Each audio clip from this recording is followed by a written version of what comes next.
My name is Dr. Margaret Kagwe. I am a counseling psychologist, and I call myself a preventive psychologist because I've realized that many people get depressed and they get into mental struggles because they don't know what they could do differently.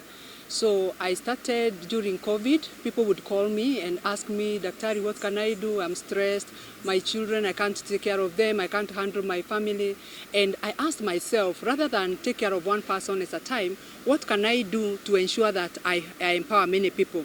And with my teaching background, I came up with a curriculum with the basic mental health education content. And when I came up with the curriculum, I started cohort 1, and actually 50 people came, and we went through the 10 sessions together.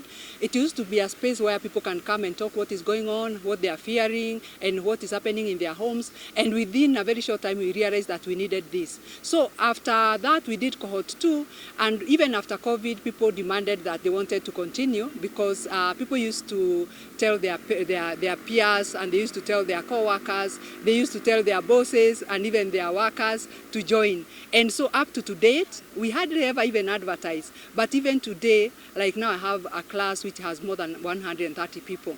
Last cohort, we graduated more than 100 people. So what we do is that there is a Wednesday class from 6:45 to 8:45 p.m. That one, I don't charge even a single shilling. Any Kenyan can join. And that is basically what I wanted to do, to give back what I have to my society, which is the knowledge of mental health. And from that, many people have benefited.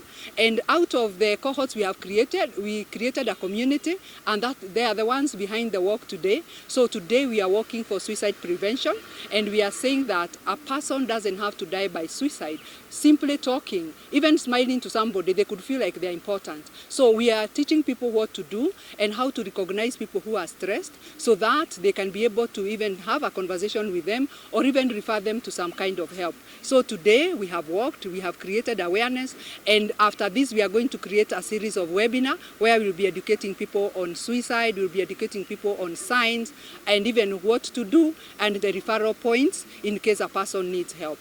Between 15 and 65 years old, that one is affected a lot, but worldwide, the age between 15 and 29, suicide is the third leading cause of death.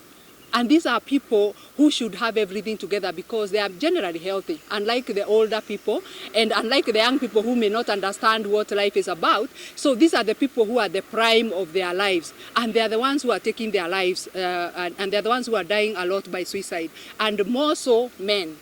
Because men hardly ever share what is going on. Even when they meet together, they escape. They talk about football, they talk about politics, they talk about anything but what is going on with them. And that is why men are more affected. Women report feeling more like taking their lives, but men succeed more to taking their lives. Because women, when they feel like it, sometimes they talk about it, and sometimes they get somebody to help them. But men, they bottle it, and they end up finishing their ideation.